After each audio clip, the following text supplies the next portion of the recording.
আকিমিস সালাতা তারাফাইন নাহারি ওয়া যুলাফাম মিনাল লাইল ইন্নাল হাসানাতি ইউযহিবুনাস সাইয়্যাত যালিকা যিকরা লিয-যাকিরিন। আল্লাহ পাক এখানে বলেছেন নামাজ তোমরা পড়বা দিনের 2 ভাগে আর রাতের কিছু অংশে। খুব ভালো করে বুঝবেন, কোরআনে এক জায়গায় বললেন তোমরা নামাজ কায়েম করো। নামাজ কায়েম কখন করব? রব বলে দিলেন দিনের 2 ভাগে এবং রাত্রের কিছু অংশে। এখন রাত্রের কোন অংশে? দিনের 2 ভাগে শুরুর ভাগে কয় রাকাত, শেষ ভাগে কয় রাকাত, দিনের মাঝখানে কোনো নামাজ আছে কিনা, রাত্রের কিছু অংশ শেষ অংশ না শুরু অংশে, শেষ হইলে কোন টাইম, এটি কোরআন শরীফের কোনো জায়গায় কথা বলেন না কেন? মাদ্রাসার তালাবারা তো কথা বলতেই পারো, এটা কোরআন শরীফের কোনো জায়গায় আছে যে তোমাকে জোহরের নামাজ অমুক সময় থেকে অমুক সময় পর্যন্ত পড়তে হবে? এমনি দিল্লি দুলুক শামস আছে কোন পর্যন্ত, আসরের নামাজ কোন টাইম থেকে শুরু, এই জাতীয় বর্ণনা কোরআনে পাকের নাই। তবে নামাজ পড়লেই তোমার মুক্তি মিলবে, এটা কোরআনে পাকে আছে। কিন্তু নামাজ পড়ব কখন, পদ্ধতি কি হবে, এই পদ্ধতি শিখাবার জন্য আল্লাহ পাক প্র্যাকটিক্যাল প্রশিক্ষক মুহাম্মদুর রাসূলুল্লাহ সাল্লাল্লাহু আলাইহি ওয়াসাল্লামকে পাঠিয়েছেন। আমাদের নবীজি আমাদেরকে প্র্যাকটিক্যাল প্রশিক্ষণ দিয়েছেন। নামাজ কায়েম করো, এটা আল্লাহর গাইড, আল্লাহর অর্ডার। সেই অর্ডারকে সঠিকভাবে পালন করার জন্য নবীজি আমাদেরকে দেখায় গেছেন বেলা ডোবার সাথে একটা নামাজ ফরজ 3 রাকাত, এরপরে 100 ঘন্টা 1.5 ঘন্টা পরে আর একটা নামাজের ওয়াক্ত শুরু হয়, সেটা ফরজ 4 রাকাত। এরপরে বেলা ওঠার আগে সুবহে সাদেকের পরে বেলা ওঠার আগে আর একটা নামাজ তোমাকে পড়তে হয়, সেটা 2 রাকাত। এরপরে বেলা যখন গড়ে যায় তখন আর একটা নামাজ পড়তে হয়, সেখানে ফরজ 4 রাকাত। এরপরে বেলা গড়তে গড়তে যখন একটা পর্যায়ে যায়, সূর্যের মূল ছায়া ব্যতিরিকে 2 ছায়া পরিমাণ যখন অতিক্রম করে, তখন আরো একটা নামাজ, সেটাও ফরজ হলো 4 রাকাত। তাহলে বলুন তো দেখি, কোরআনে পাকের রব নামাজের যে গাইড দিয়েছেন, অর্ডার দিয়েছেন, এটার প্র্যাকটিক্যাল প্রশিক্ষণ দিয়েছেন কে? নবীজি মুহাম্মদুর রাসূলুল্লাহ, আর একটু জোরে বলেন সাল্লাল্লাহু আলাইহি ওয়াসাল্লাম। খুব ভালো করে বুঝবেন। তাহলে পৃথিবীর শুরু থেকে অদ্যাবধি আজ পর্যন্ত মানুষ আল্লাহকে পেতে চাইলে, জান্নাতে যেতে চাইলে, ইহকালীন শান্তি আর পরকালীন মুক্তি নিশ্চিত করতে চাইলে একটা টাইমে তাকে 2টা জিনিস মেনে চলতে হবে। 1 নাম্বার, গাইড কার? কথা বলেন, গাইড কার? আল্লাহ। নির্দেশনা কার? আল্লাহ। তরিকা কার? রাসূলুল্লাহর। কথা বলেন, তরিকা কার? রাসূলুল্লাহ। নির্দেশনা আল্লাহ, সিস্টেম রাসূলুল্লাহ, গাইড আল্লাহ, পদ্ধতি রাসূলুল্লাহ। রাসূল সাল্লাল্লাহু আলাইহি ওয়াসাল্লাম যেই পদ্ধতি আমাদেরকে শিখিয়েছেন, এটা কি নবীজির পার্সোনালি পদ্ধতি না আল্লাহর শিখানো পদ্ধতি? আল্লাহর শিখানো পদ্ধতি। তো আল্লাহ তার রাসূলকে কোথায় শিখাইলেন? একটা কথা বললেই বুঝে আসবে।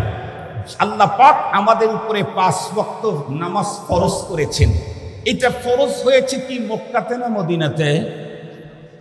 কথা বলেন, আরশে। কথা বলেন, আরো একটু জোরে বলেন, কোথায়? যাকাতের আয়াত মক্কায় মদিনায় নাজিল হয়েছে, হজের আয়াত মক্কা মদিনায় নাজিল হয়েছে, ফরজিয়াত মক্কা মদিনায় নাজিল হয়েছে। মুহতারাম হাজিরিন, কিন্তু নামাজ যে ফরজ করা হয়েছে, এই বিধান মক্কা আর মদিনাতে দেন নাই। আল্লাহ তার হাবিবকে ডেকে তার আরশে নিয়ে এই বিধান ফরজ করে দিয়েছেন। সুবহানাল্লাহ। এত আস্তে বললেন আর আওয়াজ এত জোরে বললেন, আরো জোরে বলেন মিয়া। এই এলাকার লোকগুলা বলছে, এই এলাকার লোকগুলা বলে নাই। একটু চিল্লায় বলেন তো দেখি সুবহানাল্লাহ। মাশাআল্লাহ। বর্তমান সময়ে সবচেয়ে গুরুত্বপূর্ণ একটা সাবজেক্ট, সেটি হলো মাকামে উলামা। উলামায়ে কেরামের পদমর্যাদা, তাদের অবস্থান, তাদের পজিশন, তাদের সাথে সাধারণ মুসলমানদের সম্পর্কটা কেমন হওয়া দরকার, না হলে কি হবে, এই বিষয়গুলি নিয়ে আপনাদের খেদমতে আজকে আলোকপাত করতে চাই। এ কারণেই সূরাতুল মুজাদালার 11 নম্বর আয়াতে কারিমার শেষের অংশটুকু তেলাওয়াত করেছি। নবী করিম সাল্লাল্লাহু আলাইহি ওয়াসাল্লামের জবানে মুবারকের আহাদিসে মুবারকা থেকে একখানা সহিহ শুদ্ধ হাদিস পাঠ করেছি। খুব ভালো করে বুঝবেন, এই সাবজেক্টটার উপরে আলোচনা করতে চাই কেন, তার একটা বড় কারণ হলো এমনিতেই পৃথিবীর শুরু থেকেই আহলে হক যারা আছে, হক আছে তো বাতিলও আছে। আজীবন বাতিল হকের বিরোধিতা করেই যাবে, এখনো পর্যন্ত চলতেছে, চলবেই। বিলখুসুস বাংলাদেশ 90%-এর বেশি মুসলমান যে দেশের মানুষ, সেই দেশে অত্যন্ত দুঃখের সাথে বলতে হয়, আমরা ছোট থেকেই দেখছি এদেশের রাম বাম নাস্তিক মুরতাদ তথাকথিত কিছু সুশীল সমাজ, সাংস্কৃতিক মনা কিছু মানুষ যারা সবসময় ওলামা বিদ্বেষী হয়ে থাকে। আল্লাহ এবং মোল্লার বিরুদ্ধে কথা না বললে তাদের মজাই লাগে না। মুহতারাম হাজরিন, কিন্তু দুঃখের সাথে আমরা এখন খুব গভীরভাবে লক্ষ্য করছি ওলামা বিদ্বেষীদের সিরিয়াল আরও একটু বেড়ে যাচ্ছে, বড় হচ্ছে। দুঃখের সাথেই বলছি, জেনেই বলছি, তাহকিক করেই বলছি, নিজের চোখে দেখে বলছি, নিজের কানে শুনে বলছি। সেটি হলো আমাদের দেশের এক শ্রেণীর মানুষ যারা আলহামদুলিল্লাহ নামাজি, নিজেদেরকে দিনদার মনে করেন, তাদের মাথাতে টুপি আছে, মুখে দাড়ি আছে, এমন অনেকের মাথায় পাগড়ি ভি আছে, পরনের জামাটাও অনেক লম্বা জুব্বা। তারা দিনের একটা সবার কাজ করেন, একটা পর্যায়ে তারা নিজেদেরকে ওই সবার ঠিকাদারও মনে করেন। এই জাতীয় কিছু ভালো মানুষ, তাদের মুখ থেকেও ইদানিং ওলামা বিদ্বেষী শব্দ বারবার শুনছি, আমাদের কানে আসছে। আলেমের বিরুদ্ধে, ওলামার বিরুদ্ধে লেখালেখি হচ্ছে, কথোপকথন হচ্ছে, আচরণ অত্যন্ত রং দেখা যাচ্ছে। এটি ভবিষ্যৎ প্রজন্মের জন্য অত্যন্ত ভয়ঙ্কর। কেমন ভয়ঙ্কর? আমি সেই দিন ঐতিহাসিক ঢাকার সোহরাওয়ার্দী উদ্যানে জাতীয় উলামা মাশায়েখ কর্তৃক আয়োজিত মহাসমাবেশের জনসমুদ্রে আমি এ কথা সেই দিন বলেছিলাম। বিগত সময় পৃথিবীকে একটা ভাইরাস তছনছ করে দিয়েছিল, আতঙ্কগ্রস্ত করেছিল, তামাম দুনিয়ার মানুষকে সিরিয়াস হতাশাগ্রস্ত করেছিল। সেই ভাইরাসের নাম হলো কোভিড-19। কোভিড-19 ভাইরাস বিগত দিনে পৃথিবীর মানুষের যেই পরিমাণে জানের ক্ষতি করেছে, তার চাইতে ভয়ঙ্কর একটা ভাইরাস এখন বাংলাদেশের ইমানদারদের ইমানের ক্ষতি করতে চলেছে। খুব ভালো করে বুঝবেন, এই পৃথিবীতে রব্বুল আলামিন মানুষ পাঠিয়েছেন। এই মানুষ এহকালীন শান্তি আর পরকালের মুক্তি কেমনে নিশ্চিত করবে, এজন্য রব্বে কারীম দুইটা ধারা দুনিয়াতে চালু রেখেছেন। একটা হলো কিতাবুল্লাহর ধারা, আর একটা হলো রিজালুল্লাহর ধারা।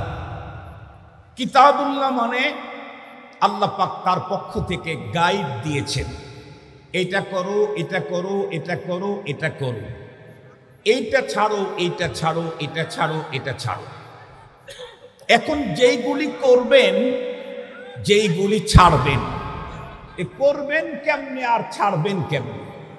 মুহতারাম হাজরিন, খুব ভালো করে বুঝবেন, যেগুলি করতে বলেছেন ওগুলি যদি করি, যেগুলি ছাড়তে বলেছেন ওগুলা যদি ছাড়ি, তাহলে এহকালীন শান্তি পরকালীন মুক্তি নিশ্চিত আমাদের মিলবেই।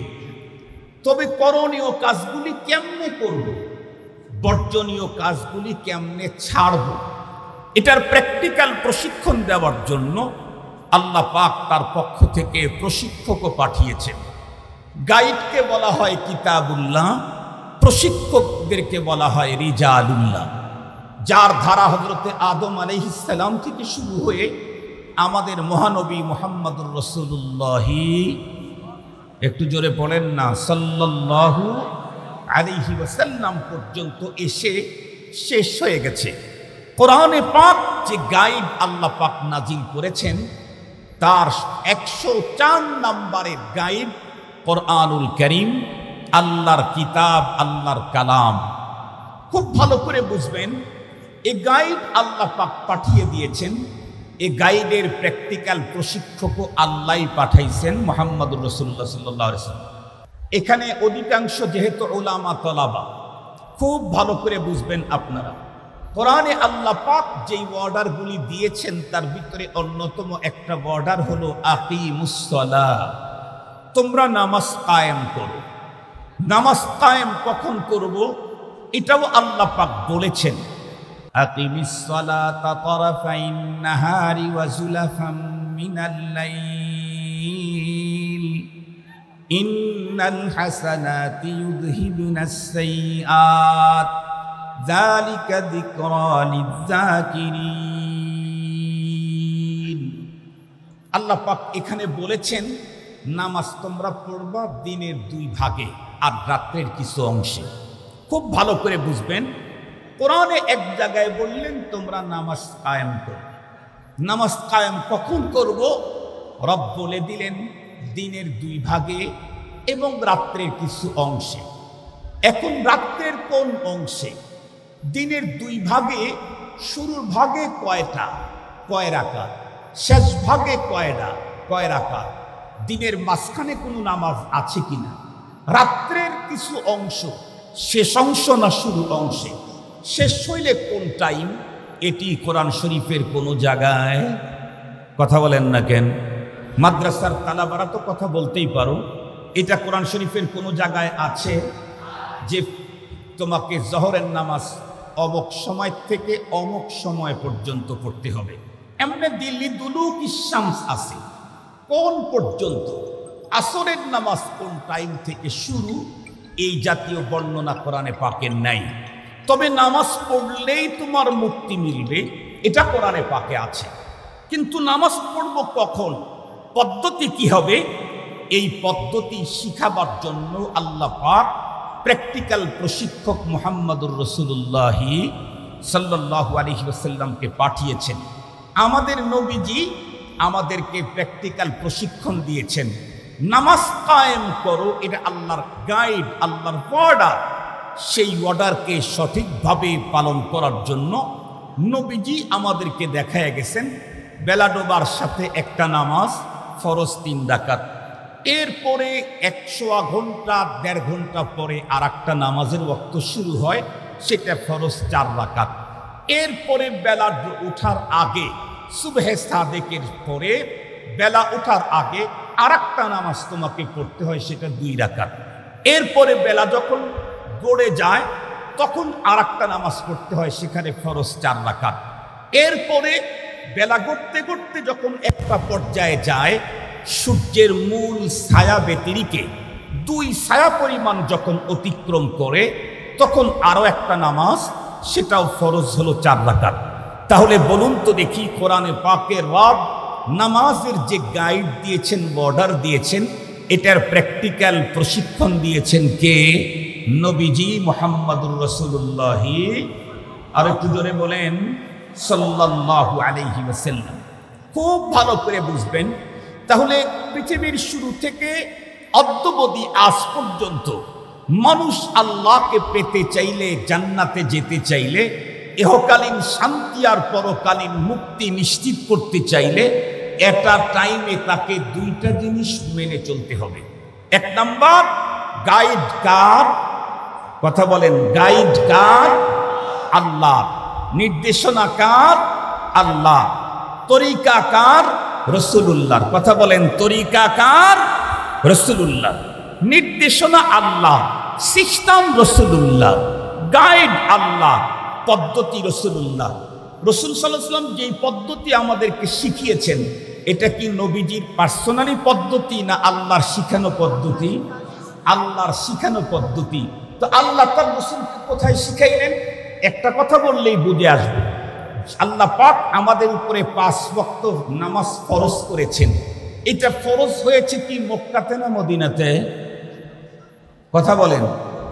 আরশে। কথা বলেন, আরো একটু জোরে বলেন কোথায়? যাকাতের আয়াত মক্কায় মদিনায় নাজিল হয়েছে, হজের আয়াত মক্কা মদিনায় নাজিল হয়েছে, ফরজিয়াত মক্কা মদিনায় নাজিল হয়েছে।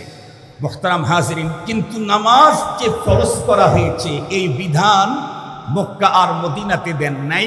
আল্লাহ তার হাবিবকে ডেকে তার আরশে নিয়ে এই বিধান ফরজ করে দিয়েছেন। সুবহানাল্লাহ। এত আসতে বললেন আর আওয়াজ এত জোরে বললেন, আরো জোরে বলেন মিয়া। এই এলাকার লোকগুলা বলছে, এই এলাকার লোকগুলা বলে নাই। একটু চিল্লায় বলেন তো দেখি সুবহানাল্লাহ। মাশাআল্লাহ। আসলে আপনাদের ঝামেলা না, ঝামেলা হলো আমার, আপনারা বুঝেন নাই।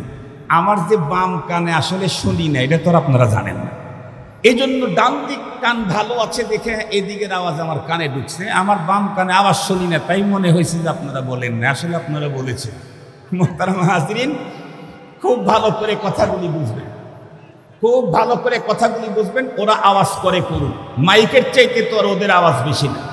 ওদেরকে বহুবার বারণ করেছি, এর যদি ওদের তৃপ্তি না হয় তোমরা আওয়াজ করতে থাকো। আল্লাহর নামে ছেড়ে দিলাম, আল্লাহর নামে ছেড়ে দিলাম, আওয়াজ করতে থাকো। মুহতারাম হাজিরিন, আমরা আমাদের স্টেজের আওয়াজের কথা শুনি।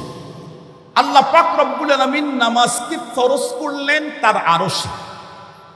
এই নামাজ কেমনে, কখন, কোন পদ্ধতিতে, কয় রাকাত করে পড়বে, এটার জন্য প্রশিক্ষক বানাইলেন আমার রসুলকে। রসুলকে প্রশিক্ষণ দেওয়ার জন্য আল্লাহ পাক পরের দিন জিবরাইল আমিনকে পাঠিয়ে দিলেন। সুবহানাল্লাহ বলেন। রাত্রে তো সফর হয়েছে আল্লাহর সাথে, আরশে গেছেন নবীজি রাত্রে। সুবহানাল্লাযী আসরা বিআবদিহি লাইলা। রাত্রে সফর হয়েছে আল্লাহ পাকের সাথে। উনি সকালে চলে আসছেন নবীজি রাত্রির অংশের ভিতরে। ফজরের পরে জিবরাইল আমিন হাজির। এসে বললেন, নবীজি গতকালকে আল্লাহ পাক নতুন একটা অর্ডার দিয়েছেন না? কি? বলে 5 ওয়াক্ত নামাজ ফরজ করা হয়েছে। বলে জি। তো আপনি তো আপনার উম্মতদেরকে এটার খুলে খুলে প্রশিক্ষণ দিতে হবে। সেই প্রশিক্ষণটা আপনি কেমনে দিবেন, এটার জন্য আবার আমাকে আল্লাহ পাঠিয়ে দিয়েছে যে তুমি এই এই পদ্ধতিতে রসুলকে দেখায় দিয়ে আসো। সুবহানাল্লাহ বলেন। জিবরাইল আমিন 2 দিনে ইমামতি করলেন 10 ওয়াক্ত নামাজের। 2 দিনে 10 ওয়াক্ত নামাজের ইমামতি করলেন। প্রথম দিন যেই টাইমে নামাজ পড়াইলেন, ধরে নেন জোহর, পরের দিন জোহরের নামাজ ওই টাইমে পড়াইলেন, অনেক পরে গিয়ে পড়াইলেন। এইভাবে 2 দিনে 10 ওয়াক্ত নামাজ রাকাত সহ, সিস্টেম সহ, সময় সহ জিবরাইল আমিন পয়গম্বরকে প্রশিক্ষণ দিয়া জিবরাইল আমিন ডেকে বললেন, ওগো নবীজি আমার এখন ছুটি। কেন? কারণ কোরআনের প্র্যাকটিক্যাল প্রশিক্ষক হলেন আপনি, আমি তো আর প্র্যাকটিক্যাল প্রশিক্ষক না। বাট আপনাকে প্রশিক্ষণ দেওয়ার জিম্মাদার আল্লাহ পাক। তো আল্লাহ পাক জিম্মাদারি আপনাকে বুঝাইয়া দিলেন। 2 দিনে 5 10 ওয়াক্ত নামাজের ইমামতি করে এখন আপনাকে বলে যাচ্ছি, মা বাইনা হাযাইনিল ওয়াক্তাইন ওয়াক্তুল লাকা ওয়া লি উম্মাতিকা। কিয়ামত পর্যন্ত আপনার উম্মতেরা আকিমুস সালাত, আল্লাহর যে অর্ডার আছে এই অর্ডারটা পালন করবে। পদ্ধতি আমি যেটা বলে দিয়েছি, শিখিয়েছি, সেইটা আপনি উম্মতদেরকে শিখাবেন। আর ওয়াক্ত হলো 2 ওয়াক্তের মাঝখানে। এভাবে আল্লাহ পাকের রসুল আমাদেরকে শিখাইছেন। খুব ভালো করে বুঝবেন। তাহলে এই পৃথিবীতে কোনো মানুষ আল্লাহর আইন, আল্লাহর বিধান মানতে চাইলে পদ্ধতি কারটা লাগবে? রাসূলুল্লাহর। কথা বলেন, কার পদ্ধতি লাগবে? রাসূলুল্লাহ সাল্লাল্লাহু আলাইহি ওয়াসাল্লামের। মনে রাখবেন, আল্লাহ পাক পৃথিবীর মানুষের মুক্তির জন্য গাইড নাজিল করেছেন মাত্র 104, কিন্তু এই গাইডের প্রশিক্ষক পাঠিয়েছেন 1.25 লাখেরও বেশি। 1.25 লাখেরও। আপনারা একটু ফিকির করে বলেন তো দেখি, গাইড বেশি না প্রশিক্ষক বেশি? কত গুণে বেশি? কত গুণে বেশি? গুণন দিয়ে বের করতে ক্যালকুলেটর লাগবে। গাইড হলো 104, আর প্রশিক্ষক হলো 1.25 লাখেরও বেশি। তার মানে এমনটি তো আল্লাহ করেছেন, প্রশিক্ষক পাঠাইছেন, শুধু প্রশিক্ষক, নতুন কোনো গাইড দেন নাই। প্রশিক্ষক আল্লাহ পাককে জিজ্ঞাসা করছেন, আল্লাহ আপনি আমাকে পাঠালেন, আপনাদের কেবলা কি ঘুরে গেল ওই দিক? আপনাদের কেবলা কি ওই দিক ঘুরে গেল? ওদের আওয়াজ কি আমার আওয়াজের চাইতে বেশি হয়? তো তাইলে ওই দিকে তাকান কেন? ওই দিকে তাকান কেন? মুহতারাম হাজরিন, আল্লাহ পাকের রাসূলগণ বলতেন, ওগো আল্লাহ আপনি আমাকে প্রশিক্ষক হিসেবে পাঠালেন, গাইড তো দিলেন না, আমি কোন গাইডের অনুযায়ী প্রশিক্ষণ দেব? আল্লাহ পাক তখন বলে দিয়েছেন, ডজন ডজন হাজার হাজার নবীদেরকে, লক্ষাধিক নবীদেরকে কথা বলেছেন যে আপনাকে নতুন কোনো গাইড দেব না, পুরাতন গাইড যেটা আছে এটার প্রশিক্ষণ দিলেই পৃথিবীর মানুষগুলি আল্লাহ পাবে, জান্নাতে যাবে। কি বুঝলেন?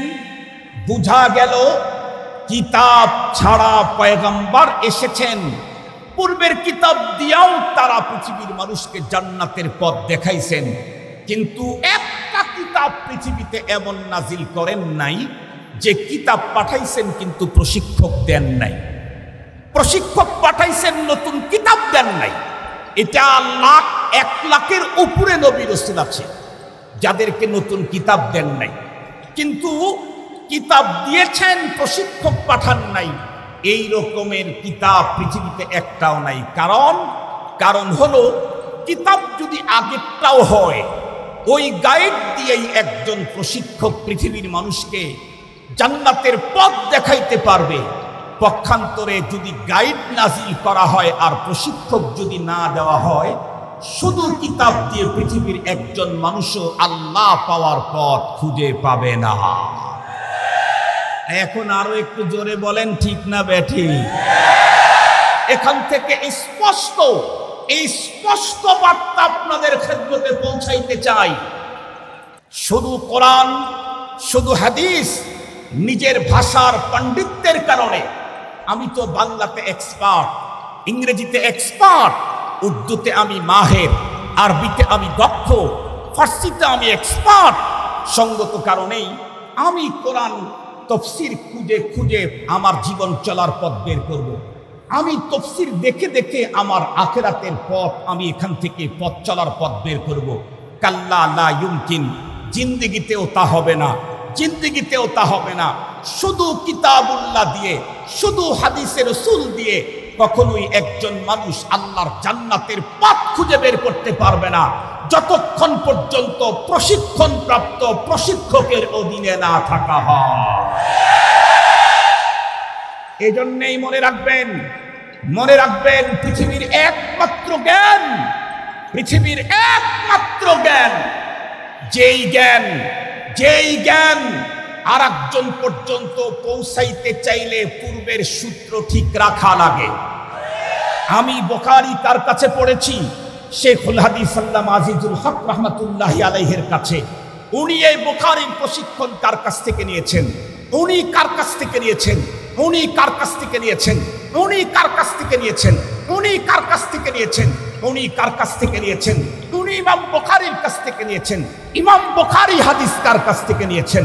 উনি হাদিস কোথায় পেয়েছেন? উনি সাহাবীর কাছ থেকে পেয়েছেন। সাহাবী এই হাদিসের প্রশিক্ষণ কার কাছে নিয়েছেন? মুহাম্মদুর রাসূলুল্লাহর কাছে নিয়েছেন। মুহাম্মদুর রাসূলুল্লাহ কার কাছ থেকে নিয়েছেন? আল্লাহ তারে প্রশিক্ষক করে পাঠিয়ে দিয়েছেন। সঙ্গত কারণেই এই সনদ যার নাই, শুধু কোরআন হাদিস পণ্ডিতের কারণে, ভাষার দৌরাত্বের কারণে কোরআন হাদিস পড়ে সে জান্নাতের পথ খুঁজে পেতে পারে না। সনদ লাগবে, সনদ। যতই গায়ের জোর থাক, যতই পাওয়ার থাক, কিছু সময়ের জন্য চর দখল করা যায়, কিছু সময়ের জন্য গরিবের জায়গা দখল করে বিল্ডিং তৈরি করা যায়। সময় যখন আসে তখন 50 মিনিটও পাওয়া যায় না, 5 মিনিট কম হয়। সময় যখন আসে তখন 50 মিনিটও পাওয়া যায় না, 5 মিনিট কম হয়। মনে রাখবেন মুহতারাম হাজরিন, সিস্টেম এখন বাংলাদেশে জায়গি বলে দলিল যার জায়গা তার, কথা বলেন দলিল যার। এক স্পষ্ট কথা, এই পৃথিবীতে ধর্মের কাজ করতে চাইলে তোমার সনদ লাগবে, সনদ। হাদিস বলছো, তোমার কাছ থেকে হাদিস আমি গ্রহণ করব।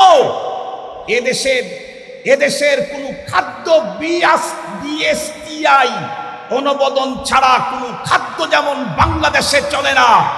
যেই হাদিসের বর্ণনাকারীর সনদ নাই, তার হাদিস দুনিয়ার কোথাও চলতে পারে না।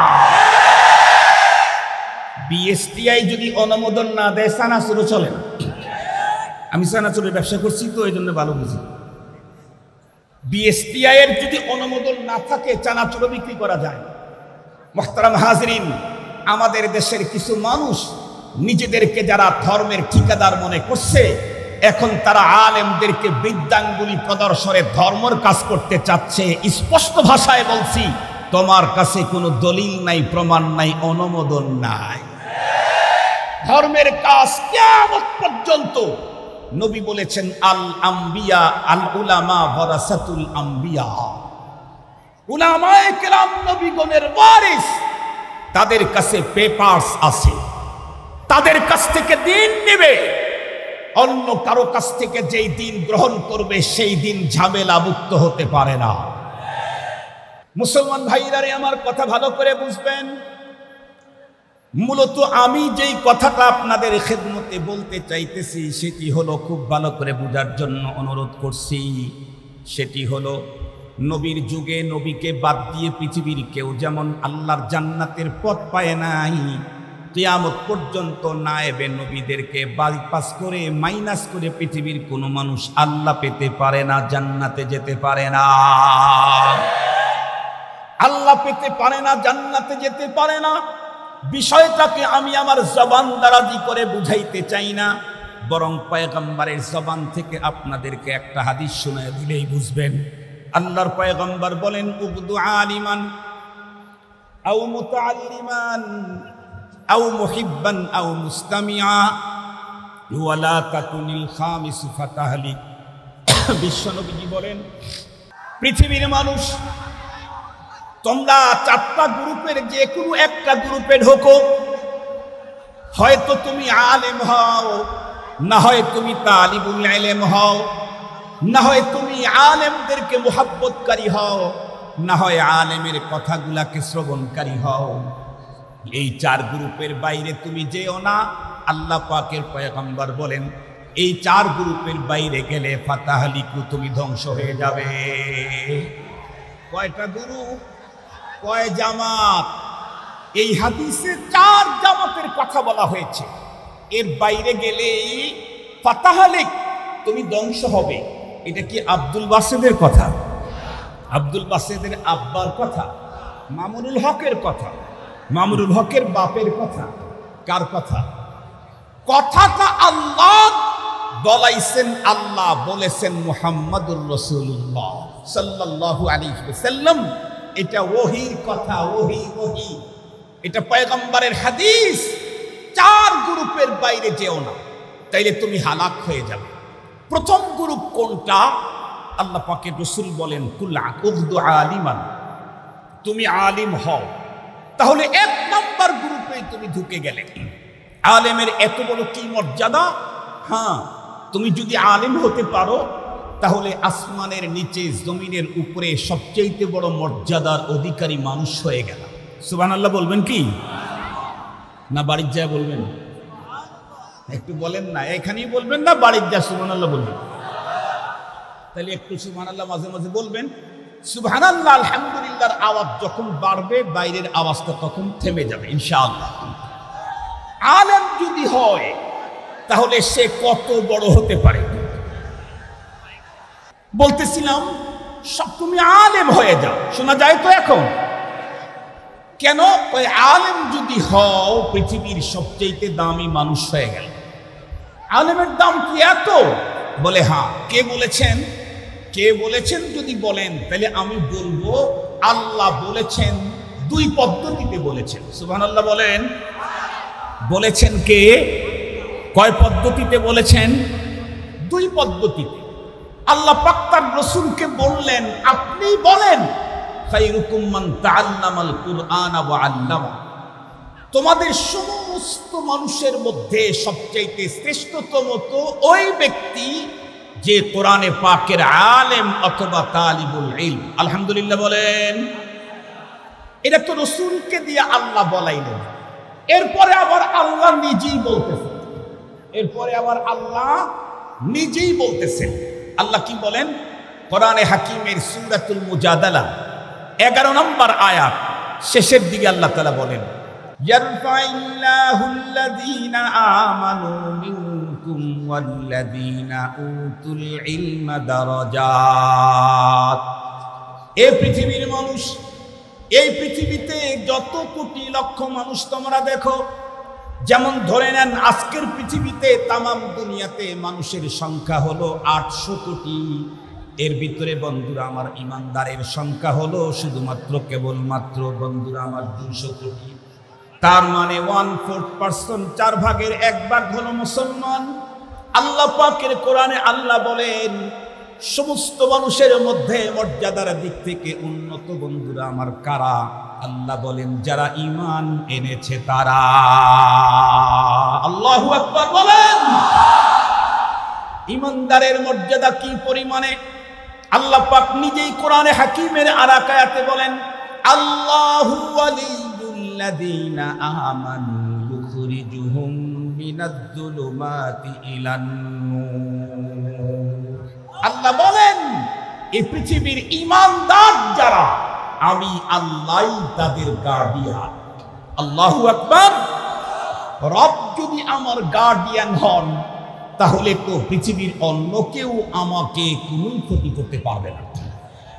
আপনাদেরকে বুঝবার জন্য বিগত বাংলাদেশের এই দ্বিতীয় স্বাধীনতার আগের একটা মেসেজ আপনাদেরকে বলি।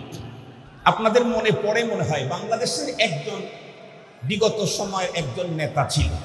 সেই নেতা নাকি এখন আমাদের দেশে নাই। উনি প্রতি রাত্রেই তাহাজ্জুদের নামাজ পড়তেন 60 থেকে 70 রাকাত।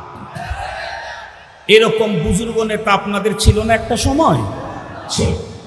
এই 60 থেকে 70 রাকাত তাহাজ্জুদের নামাজ যেই নেতা পড়তেন আমাদের বাংলাদেশে, সেই ভদ্রলোকের সাথে তার এলাকার তারই দলে এক নেতার সাথে একদম ফাইট। সেও আল্লাহর এক বান্দা, সেও কম না। ফাইট যখন চরবে, প্রধানমন্ত্রী তখন চিন্তা করে দেখলেন অবস্থা তো ভালো না, এটাকে থামাবার জন্য তখন কি করতে হবে? উনি একটা ছোট্ট বক্তব্য দিলেন। কি বললেন? অমক পরিবারের গার্ডিয়ান আমি নিজেই, অমক পরিবারকে আমি দেখব। এই কথাটা বলার সাথে সাথে আর একটা গ্রুপ যেটা ছিল, এটা সঙ্গে সঙ্গে স্তব্ধ হয়ে গেল। কেন স্তব্ধ হয়ে গেল?